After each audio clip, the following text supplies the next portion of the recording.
Buenas tardes, bienvenidos y bienvenidas a Fundación Cañada Blanc. Para los que no me conocéis, soy Paula Sánchez, la directora de la Fundación.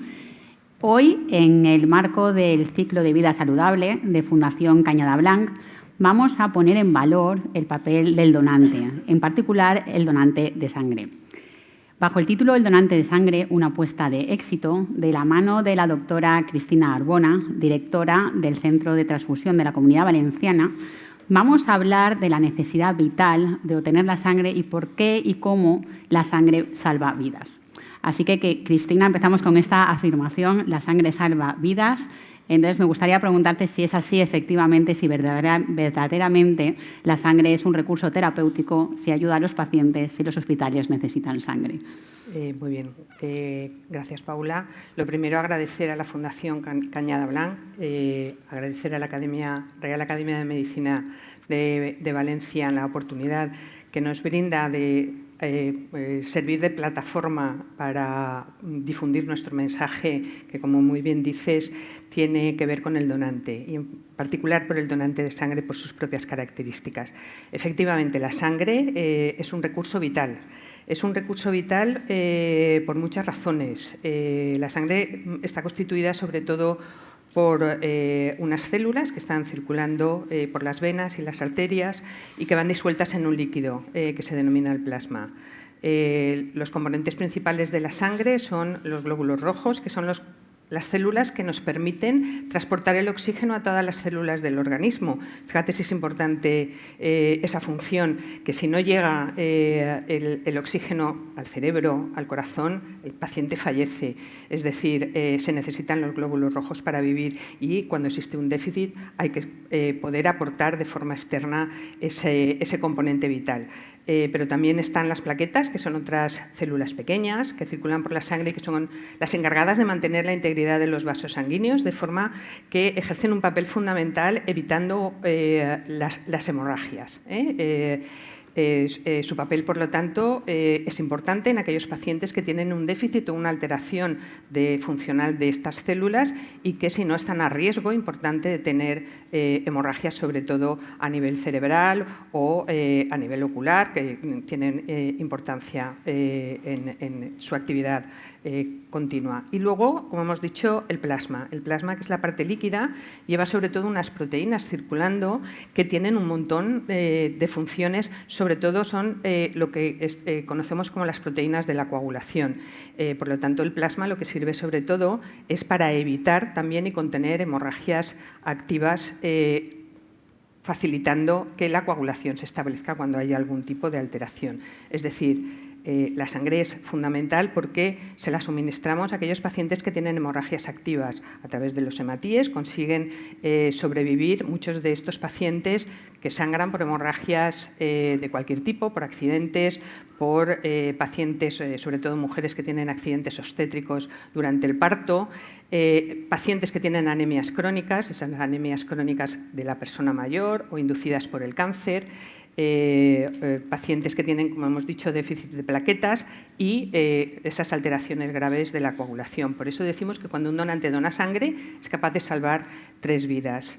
Hoy en día no entenderíamos la actividad sanitaria como la conocemos hoy en día, desde la actividad quirúrgica hasta la actividad médica asistencial del paciente día a día, si no estuviéramos en las neveras de los servicios de transfusión y en el centro de transfusión, que es donde lo suministramos, ese componente tan importante como es la sangre transformado en sus componentes, los hematíes, las plaquetas y el plasma.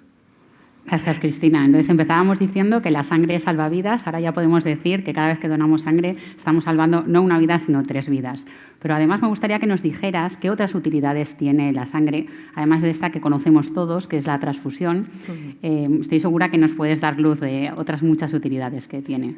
Pues sí, ya he dicho que el plasma tiene en su composición un montón de proteínas.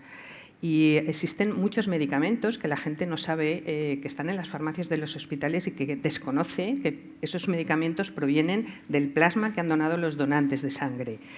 Esos medicamentos, por ejemplo, son la albúmina, que es una proteína encargada de mantener las propiedades físico-químicas de la sangre, la presión oncótica, y que se suministra sobre todo a pacientes que están en situación crítica en las UCIs y que están muy descompensados, o pacientes que tienen una enfermedad hepática, la cirrosis hepática, que tienen grandes edemas, la ascitis. Eso les ayuda a controlar la enfermedad. Luego existen también otras proteínas, un conjunto de proteínas, un montón de proteínas que son las llamadas inmunoglobulinas. Las inmunoglobulinas son unas proteínas encargadas de la defensa frente a un montón la mayoría de los microorganismos, bacterias, virus, etcétera. Y que además estas inmunoglobulinas tienen, por otro lado, lo que se llama una actividad de modular la respuesta inmune. Por lo tanto, estas proteínas, las inmunoglobulinas, se administran a pacientes que tienen inmunodeficiencias, sobre todo las inmunodeficiencias congénitas, que como consecuencia de la enfermedad son capaces de enfrentarse a muchas enfermedades infecciosas, sobre todo pulmonares, y que hasta hace unos años estos pacientes fallecían como consecuencia de estas infecciones, y hoy en día estamos consiguiendo que cuando estos pacientes se diagnostican, la administración de las inmunoglobulinas les van a hacer tener prácticamente una vida prácticamente como una persona normal. También se administran las inmunoglobulinas para enfermedades de tipo inmune, las enfermedades autoinmunes, sobre todo neurológicas, como la enfermedad, la miastenia gravis, la esclerosis múltiple, para intentar controlarlo. Y luego, por ejemplo, existen también los factores de la coagulación, que también los podemos separar como si fueran medicamentos, el factor 8 y el factor 9, que es el factor que se administra a los pacientes con hemofilia. Hoy en día esos factores se fabrican en las fábricas de medicamentos, pero aún existe algún tipo de pacientes con hemofilia que necesitan que les suministremos los factores de origen humano por ciertas complicaciones. Y luego, bueno, pues hasta 20 proteínas diferentes que se pueden obtener del plasma, sí, y que salvan vidas. Sí, desde luego creo que la lista es larguísima, lo cual anima todavía más, ¿no? Si sabíamos que era importante donar sangre, ahora ya que somos conscientes de la cantidad de usos, ¿no?, que tiene la sangre. ¿Y desde cuándo se usa la sangre como recurso terapéutico? Bueno, prácticamente tengo que decir que desde nuestros ancestros que vivían en las cavernas se sabe que la sangre es un elemento vital. Cuando ese líquido rojo se perdía, pues las personas morían. Eso lo conocían y lo tenían puesto como pues eso, algo misterioso, algo como muy importante. A lo largo de las diferentes épocas de la vida, la sangre se ha ido utilizando para intentar tratar muchas enfermedades.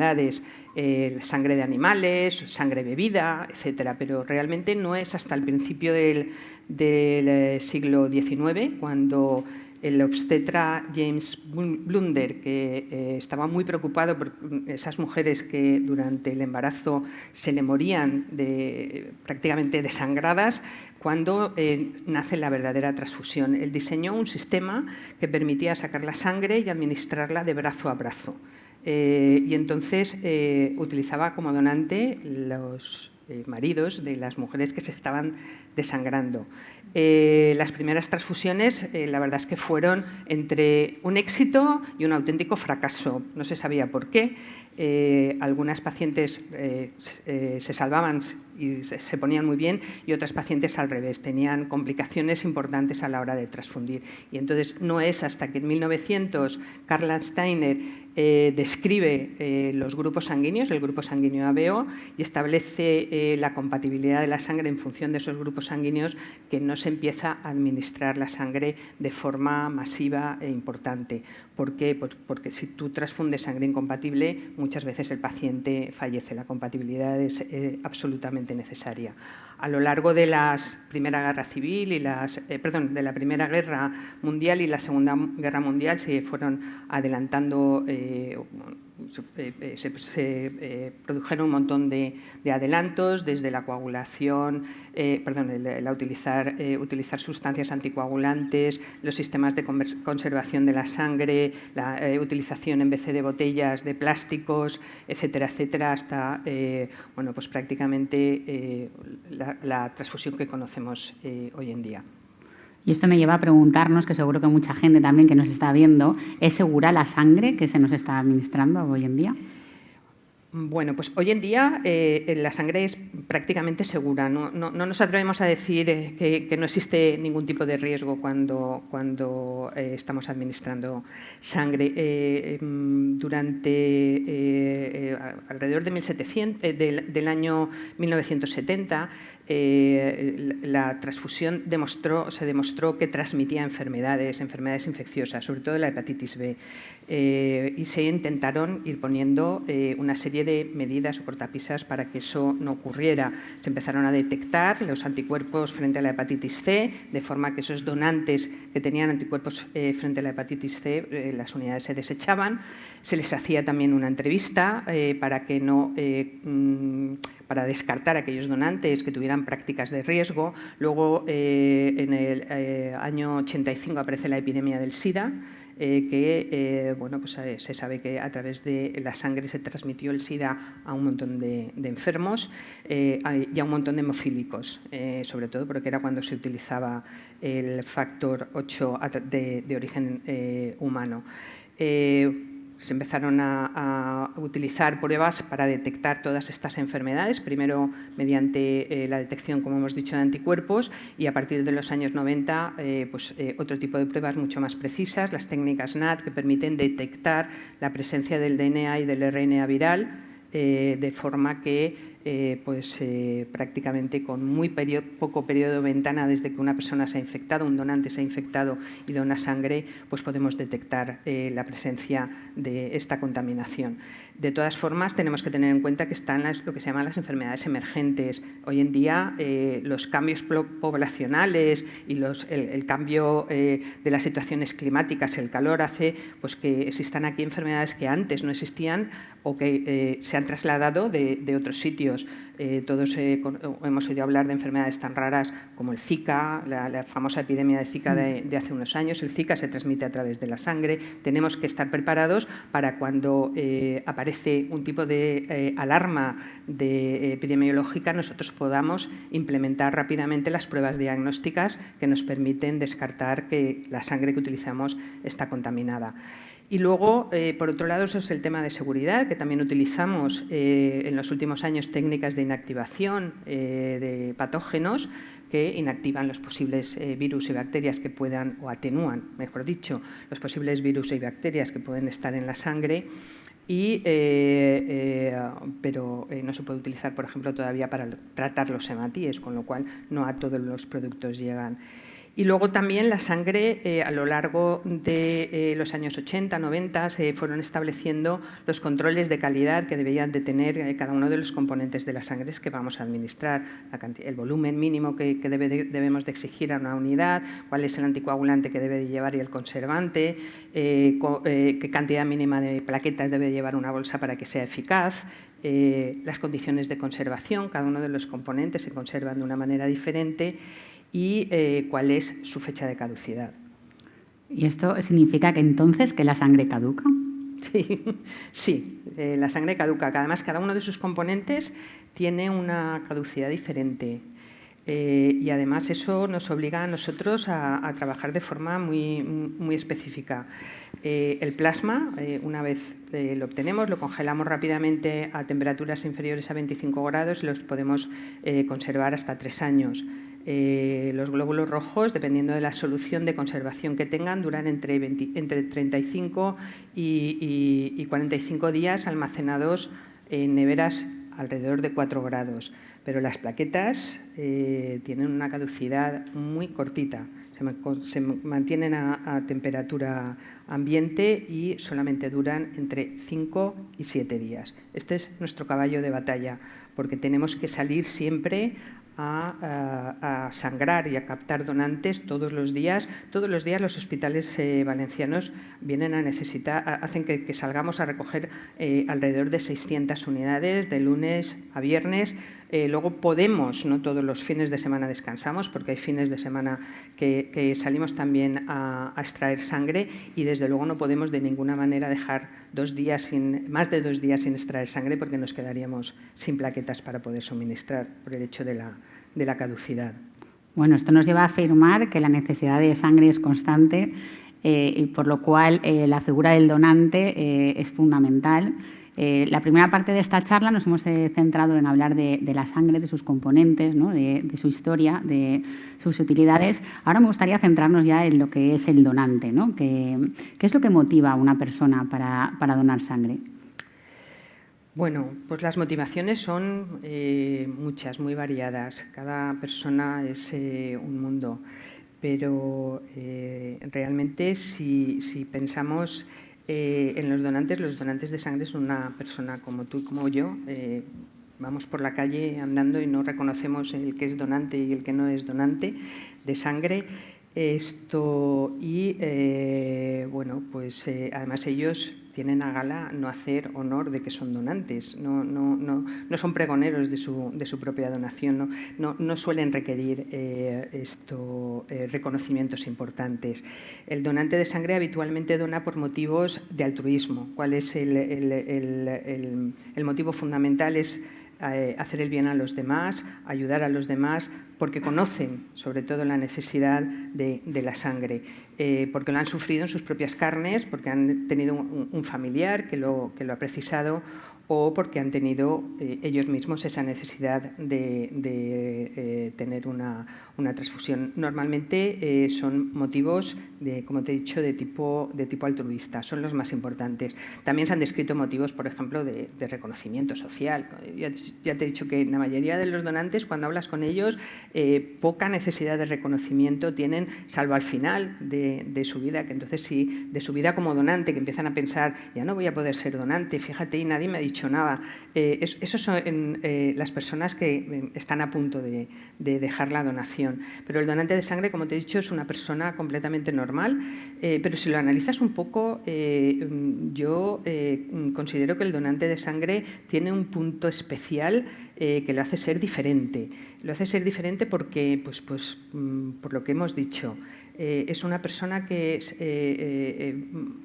es madura, ha hecho de la donación de sangre una parte de su proyecto vital, de la necesidad de ayudar a los demás. Es una persona que es empática, es capaz de sentir el dolor que tienen las personas que necesitan esa sangre y acercarse a donar para suplirlo. Incluso, bueno, pues podemos decir que es una persona desinteresada porque no tiene en cuenta a quién va a ir esa sangre, no piensa si le va a ir a un niño, si le va a ir a una persona mayor, le da exactamente igual a quien vaya, siempre y cuando sea útil para los fines que él ha pensado que tiene que hacerlo. Si hablamos muchas veces con los donantes de sangre y les preguntamos, ¿tú por qué vienes a donar? Pues muchos de ellos te contestan, porque me siento bien. Bueno, ya es una buena razón. Sí, pero puedes pensar, es un concepto un poco egoísta, lo hago por mí mismo, pero no. Se quedan dentro el me siento bien porque he ayudado a los demás.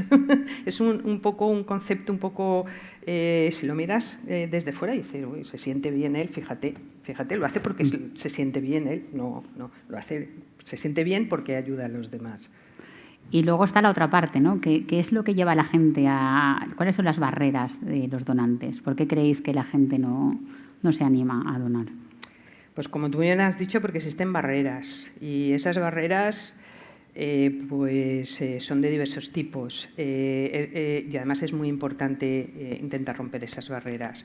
Las primeras barreras que tienen la gente para no acercarse a donar son las barreras que se llaman psíquicas o físicas, el miedo a la donación, el miedo a que me pinchen con una aguja gorda, el miedo a que me hagan daño, el miedo a que me encuentre luego mal, a que me maree y me caiga al suelo.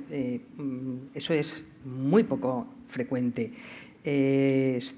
Luego están las barreras de conocimiento. Hay muchísima gente que desconoce la necesidad de que existan los donantes porque los pacientes necesitan la sangre. Y esa es una de las principales barreras con las que tenemos que enfrentarnos. No existen campañas a nivel nacional. No existen pocas campañas a nivel de las radios y de las televisiones. La labor de la difusión de la necesidad de la donación la desconoce mucha gente, y eso es una de las cosas que hace que la gente no acuda a donar. Luego también están las barreras de tiempo, de tiempo y de distancia. Tengo que ir a donar, está lejísimo, hoy no tengo tiempo. O sea, yo no tengo tiempo para acercarme a donar. La gente no sabe que para acercarse a donar se necesitan muy poquitas cosas. Ser una persona mayor de 18 años y menor de 65, pesar más de 50 kilos, estar bien de salud. Solamente eso. Si algunos no pueden donar, ya se enterarán porque se lo diremos nosotros. Pero solamente con eso es suficiente para acercarse a donar, o por lo menos para ofrecerse a hacer una donación. Y además, otra cosa, el tiempo es poquito. Una donación de sangre no dura mucho más allá de los 30 minutos. Hay veces que tienen que esperar un poco porque hay cola, pero bueno, una donación de sangre entre la entrevista, la propia extracción y luego la fase de recuperación no dura más de 30 minutos. El donante de sangre, cuando viene, se deja un ratito con nosotros y un poquito de su sangre. Y Cristina, por ejemplo, si yo quisiera donar mañana, ¿qué tendría que hacer? Porque me imagino que mucha gente se hará esta pregunta. ¿Dónde me puedo desplazar? ¿Puedo pedir cita para donar?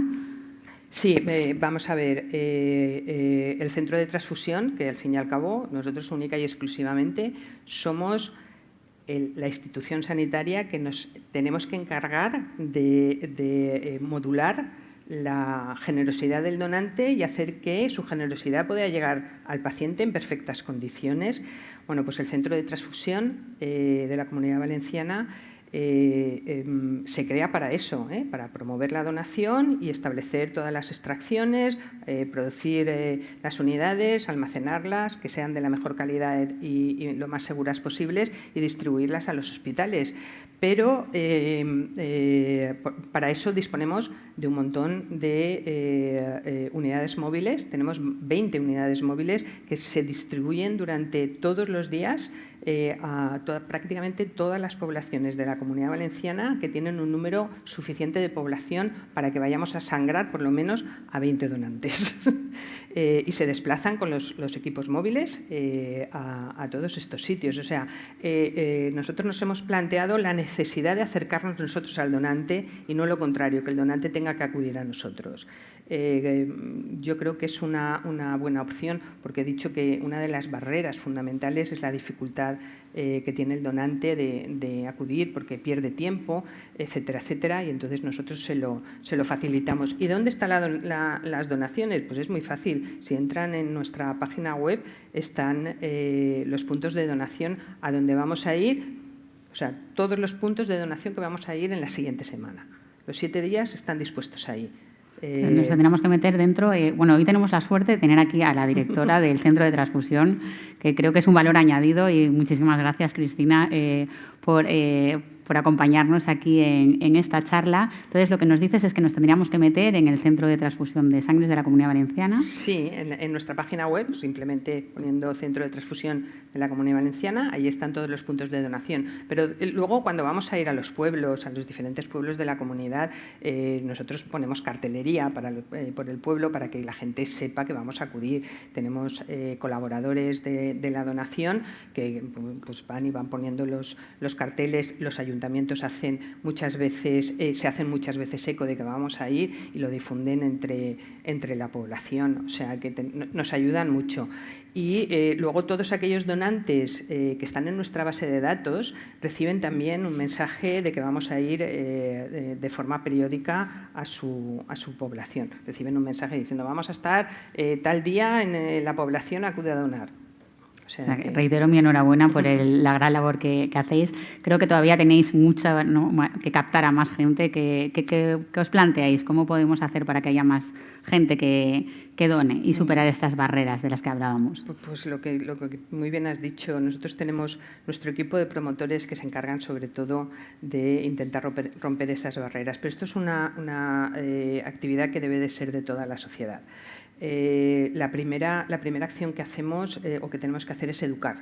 y educar desde abajo, desde pequeñitos. Desde hace muchos años tenemos un programa de educación en escuelas de infantil que funciona fenomenal y que les enseñamos lo que es la sangre en forma de juego. Nuestros promotores y voluntarios van a los colegios a enseñarles eso. Luego tenemos programas de formación también en los diferentes institutos y colegios de secundaria de la comunidad, lógicamente los que ellos quieren participar. Nosotros nos ofrecemos y el colegio lo acepta o no lo acepta.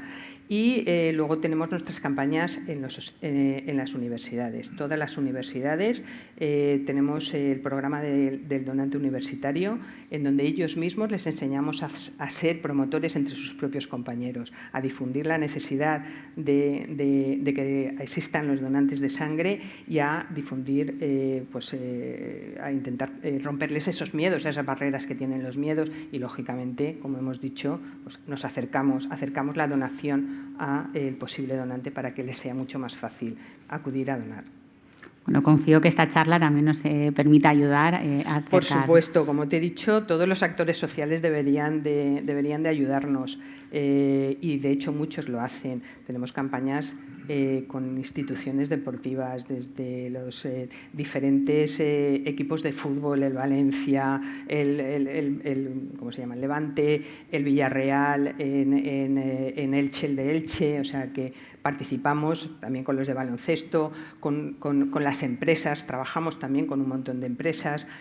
Por ejemplo, la Ford es una empresa modélica en ese aspecto, ha hecho de la donación su manera de ayudar a la sociedad y nos permite ir y sacamos cerca de 2.000, casi 3.000 unidades al año cuando vamos a la Ford. O sea que sí, nos participamos y luego las radios, la prensa escrita también nos ayuda en ocasiones. O sea que sí, por supuesto que sí. Y ya que estamos hablando del donante, en este caso, como hemos dicho, estamos hablando del donante de sangre. ¿Qué diferencia a una persona que dona sangre del resto de los donantes? Bueno, tengo que decir que nosotros, como centro de transfusión, somos los encargados no solamente de la donación de sangre, sino que lo que hoy en día Europa llama sustancias de origen humano. Allí incluye la sangre, sus componentes, los productos derivados del plasma humano, pero incluye también un montón de otras sustancias. Somos el banco de sangre de cordón umbilical, somos el banco de células para trasplante de progenitores y de terapia celular, somos también el banco de leche humana, somos el banco de tejidos. Aquí el donante es distinto porque no son donante habitualmente vivos, son donante, lo que hacen es transmitir la generosidad a los familiares del que ha fallecido. Pero tengo que decir que todos tienen habitualmente algo en común.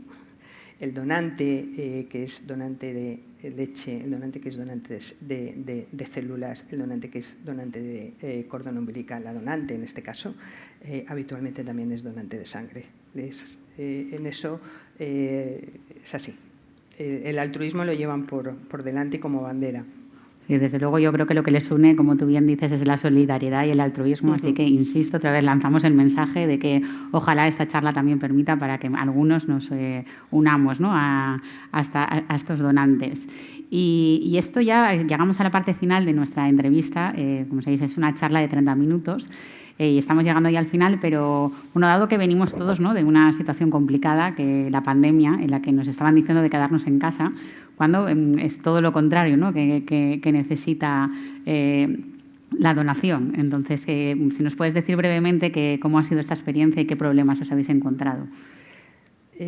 Bueno, esta situación que hemos vivido ha sido mala para todo el mundo, pero como tú muy bien has dicho, nosotros teníamos que luchar con el mensaje continuo y diario de quédate en casa, y nosotros éramos actividad esencial porque los hospitales, aunque han necesitado menos sangre porque se han parado las intervenciones quirúrgicas y toda la actividad programada, pues los pacientes en muchas circunstancias seguían necesitando la sangre y hemos tenido que luchar con ese mensaje. Y tengo que decir que los donantes han respondido. Han respondido. Sí, no hemos sufrido grandes. Así como se ha hablado, lo ves en la prensa y muchas, por ejemplo, los americanos se han pasado mucho tiempo diciendo que acudan a donar, llamadas, llamamientos, incluso en otras comunidades autónomas de nuestro país han tenido dificultad. Nuestros donantes han respondido muy bien. Solamente hemos tenido un problema y tengo que resaltarlo, y es que no hemos conseguido llegar a los donantes nuevos. Como no nos hemos quedado sin colegios, sin institutos, sin universidades, sin poder ir a las empresas, hemos tenido muchísima dificultad para difundir nuestro mensaje entre los nuevos, y cuando habitualmente siempre tenemos, porque tenemos la necesidad, siempre hay donantes que se caen de la donación porque cumplen los años, porque empiezan a tener problemas. Necesitamos un recambio continuo todos los años. Nos hemos quedado cortos en nuestro mensaje para captar nuevos donantes porque no hemos tenido a esas personas. Bueno, pues antes de acabar, me gustaría ver si alguna de las personas que nos están acompañando esta tarde, si tienen alguna pregunta. Yo creo que también hemos tenido la oportunidad de hablar mucho, Cristina. No sé si hemos dejado ganas de hacer alguna pregunta. ¿Sí que tenemos una pregunta?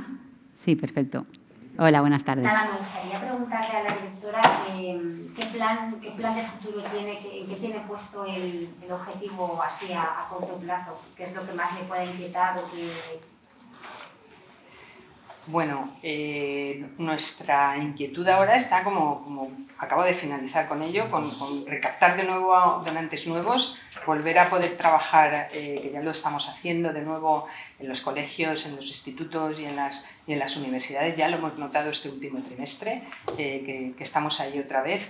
Y luego tengo que decir que somos autosuficientes en componentes sanguíneos. Somos capaces de modular muy bien la donación y nuestro mensaje a los donantes de sangre, pero nos faltan donantes de plasma. La situación actual ha llegado a una situación de desabastecimiento mundial de inmunoglobulinas, sobre todo para poder distribuir, porque dependemos del exterior para eso, y el foco lo tenemos puesto en captar donantes de plasma, que son una donación un poco más especial, pero bueno, creo que de eso podemos hablar en otra charla. Cristina, estoy segura que estando tú al frente del centro vais a hacer todo lo posible y que vais a conseguir muchos donantes. Muchísimas gracias por esta amena charla.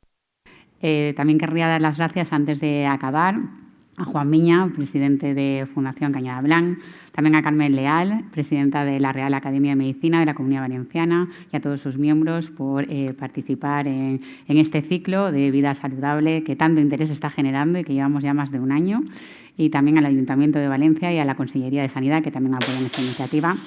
Y sin más, muchísimas gracias. Cristina, nos vemos pronto y confío que hoy más de uno se levante del sofá o de donde esté y vaya a donar sangre. Muchísimas gracias.